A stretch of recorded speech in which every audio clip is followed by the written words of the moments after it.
ابو موسیٰ رضی اللہ عنہ روایت کرتے ہیں نبی کریم صلی اللہ علیہ وسلم نے فرمایا اس شخص کی مثال جو اپنے رب کو یاد کرتا ہے اور جو اپنے رب کو یاد نہیں کرتا زندہ اور مردہ جیسے ہے. تو ذکر کو زندگی سے تشبیہ دی گئی ہے، یعنی جس طرح انسان زندگی کے ساتھ خوبصورت ہوتا ہے، یعنی اس کا ظاہر خوبصورت ہوتا ہے جب زندہ ہوتا ہے، جب مر جاتا ہے تو آپ دیکھیے میت کیسی لگتی ہے. تو اسی طرح ذکر کے ساتھ انسان کا باطن روشن ہوتا ہے اور خوبصورت ہوتا ہے. ذکر جو ہے یعنی اللہ کی یاد جو ہے اس کی کئی اقسام ہیں. قرآن، نماز، تسبیحات، علم کا سیکھنا سکھانا، یہ اس وقت ہم ذکر کی مجلس میں ہیں. پھر اسی طرح دوسروں کو امر بالمعروف کرنا، نہی عن المنکر کرنا.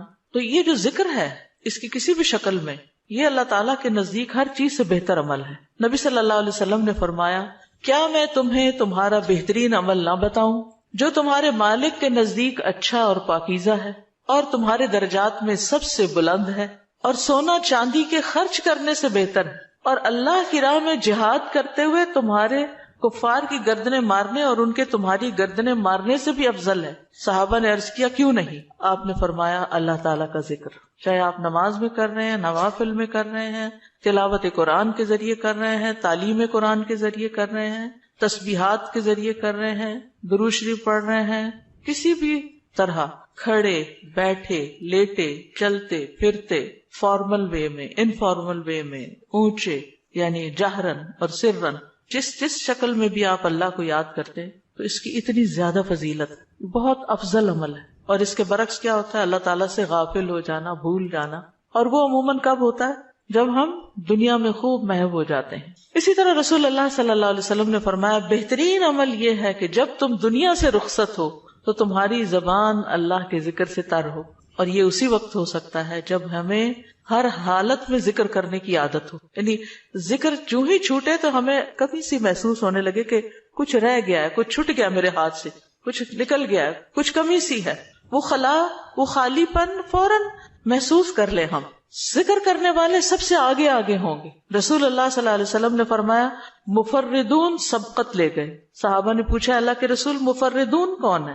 آپ نے فرمایا اللہ کا بہت ذکر کرنے والے مرد اور ذکر کرنے والی عورتیں. ذکر کی حالت میں مسلسل اللہ تعالیٰ کا ساتھ ملتا ہے، اللہ کا قرب نصیب ہوتا ہے. اللہ تعالیٰ فرماتے ہیں میں اپنے بندے کے ساتھ ہوں جب تک وہ مجھے یاد کرتا ہے اور میری یاد میں اپنے دونوں ہونٹ ہلاتا ہے. پھر شیطانی حملوں سے بچاؤ کا مضبوط قلعہ ہے. یحییٰ علیہ السلام نے بنی اسرائیل کو خطاب کیا اور اس میں ایک بات یہ کہی کہ بندہ جب تک اللہ کے ذکر میں مصروف رہتا ہے تو شیطان کے حملوں سے محفوظ ایک مضبوط قلعے میں ہوتا ہے، یعنی دشمن سے بچا ہوا ہوتا ہے. پھر جنت کے باغیچے ہیں ذکر کی مجلسیں، جیسے یہ مجلس ہے. رسول اللہ صلی اللہ علیہ وسلم نے فرمایا جب تم لوگ جنت کے باغوں کے پاس سے گزرو تو کچھ کھا پی لیا کرو. صحابہ نے پوچھا جنت کے باغوں سے کیا مراد ہے؟ آپ نے فرمایا مجالس ذکر کی مجلسیں. قیامت کے دن سب سے زیادہ قابل رشک لوگ کون ہوں گے؟ جن کے چہروں کی سفیدی دیکھنے والوں کو ڈھانپ لے گی. وہ انبیاء و شہداء نہیں ہوں گے لیکن ان کے اللہ کے قریب ہونے کی وجہ سے انبیاء و شہداء ان پہ رشک کریں گے. عرض کیا کہ اللہ کے رسول یہ کون لوگ ہوں گے جن پہ انبیاء و شہداء رشک کریں گے؟ فرمایا یہ مختلف قبیلوں کا مجموعہ ہے، مختلف قبیلوں مختلف بیک گراؤنڈ سے آئے ہوئے لوگ ہیں جو اللہ کے ذکر پہ جمع ہوتے ہیں اور عمدہ کلام کو اس طرح چن چن کر لیتے ہیں جیسے کھجور کھانے والا عمدہ کھجوریں چن چن کے لیتا ہے. تو مجھے اس حدیث کو پڑھتے ہوئے آپ لوگوں کا خیال آتا ہے کہ علم کی مجلس میں سے جو اہم نکتے ہیں وہ آپ اپنے پاس محفوظ کرتے جاتے ہیں. کچھ باتیں دل میں یاد ہیں اور کچھ قلم سے یعنی نوٹ بک میں نوٹ کرتے جا رہے ہیں. تو ایسی مجلسیں جو ہیں وہ انسان کے لیے بہت بڑی نعمت ہے. پھر ذکر نہ کرنا باعث حسرت ہے. یاد رکھیے جب میں ذکر کا لفظ بولتی ہوں نا تو ذکر کی ساری اقسام ذہن میں لایا کریں، کیونکہ ہمارے ہاں ذکر صرف اللہ کرنے کا نام بن گیا ہے. ذکر کی مجلس کیا ہے جس میں سارے لوگ بیٹھ کے اندھیرا کر دیں اور پھر وہ اس انداز میں ذکر کریں کہ سارے ایک نعرے کی شکل میں اور مل کے کوئی آوازیں بلند کریں. صحابہ سے ایسے کوئی طریقے منقول نہیں ہیں. وہاں صحابہ کرام نبی صلی اللہ علیہ وسلم کی مجالس میں جو بیٹھ کے علم حاصل کرتے تھے اس کو بھی ذکر کی مجلس سمجھتے تھے اور ویسے بھی اکٹھے بیٹھ کر اللہ کو یاد کرتے تھے. جیسے مسجد نبی میں ایک دفعہ آپ تشریف لے گئے، 2 جماعتیں تھی، کچھ علم سکھا رہے تھے اور کچھ بیٹھ کے ویسے ہی تسبیحات پڑھ رہے تھے اپنی.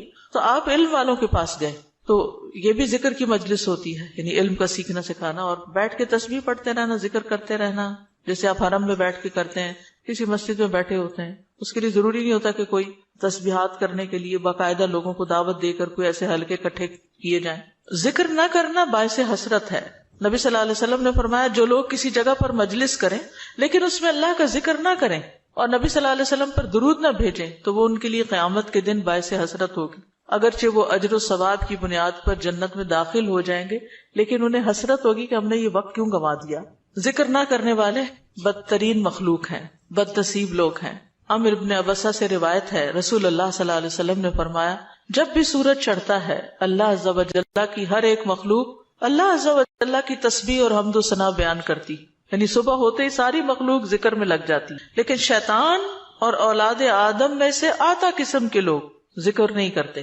تو میں نے بنی آدم میں آتا قسم کے لوگوں کے بارے میں سوال کیا، آپ نے فرمایا بدترین مخلوق، یا فرمایا اللہ کی مخلوق میں سے بدترین لوگ، یعنی آسمان و زمین، سورج چاند ستارے، درخت شجر حجر، ہر چیز ذکر میں مشغول ہے سوائے ان لوگوں کے جو سو کے وقت گزار رہے ہیں یا غفلت میں پڑے ہوئے ہیں۔ حدیث نمبر 42، دو محبوب کلمات۔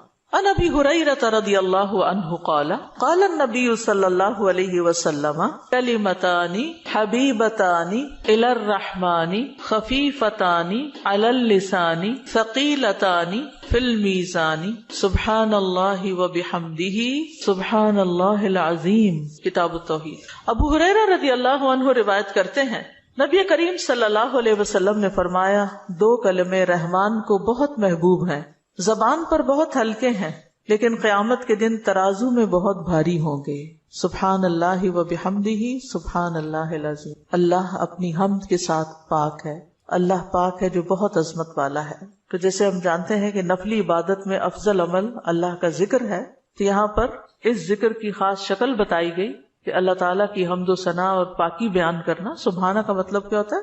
کہ وہ پاک ہے۔ تو جس کلام میں، جس ذکر میں اللہ تعالیٰ کی پاکی بیان کی جائے، تسبیح بیان کی جائے اور حمد و ثنا بیان کی جائے، وہ اللہ تعالیٰ کا چنا ہوا کلام ہے۔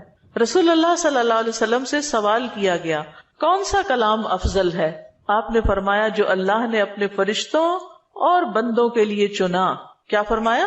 جو اللہ نے اپنے فرشتوں اور اپنے بندوں کے لیے چنا۔ سبحان اللہ و بحمدہ، ٹھیک ہے، سبحان اللہ و بحمدہ۔ یہ تمام مخلوق کی نماز ہے، تمام مخلوق کی نماز ہے۔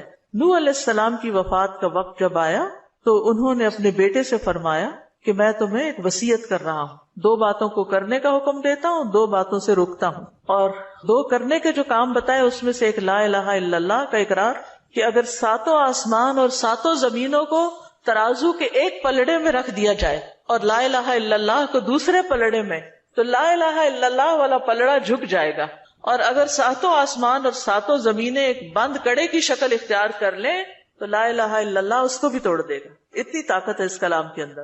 اور دوسرا یہ کہ سبحان اللہ و بحمدہ کا ورد کرتے رہنا، کیونکہ یہ ہر چیز کی نماز ہے اور اس کے ذریعے مخلوق کو رزق ملتا ہے۔ اور میں تمہیں شرک اور تکبر سے منع کرتا ہوں، یہ دو منع کرنے والی چیز۔ اسی طرح ان کلمات کو اگر کوئی 100 دفعہ دن میں پڑھے تو اس کے گناہ مٹ جاتے ہیں، گناہ جھڑ جاتے ہیں، چاہے سمندر کی جھاگ کے برابر ہی کیوں نہ ہو۔ پھر اسی طرح ایک اور حدیث میں آتا ہے سنن ترمذی کی، جو شخص سبحان اللہ العظیم و بحمدہ کہتا ہے اس کے لیے جنت میں کھجور کا ایک درخت لگا دیا جاتا ہے، صرف ایک دفعہ کہنے سے۔ کہہ لیجئے سبحان اللہ العظیم و بحمدہ۔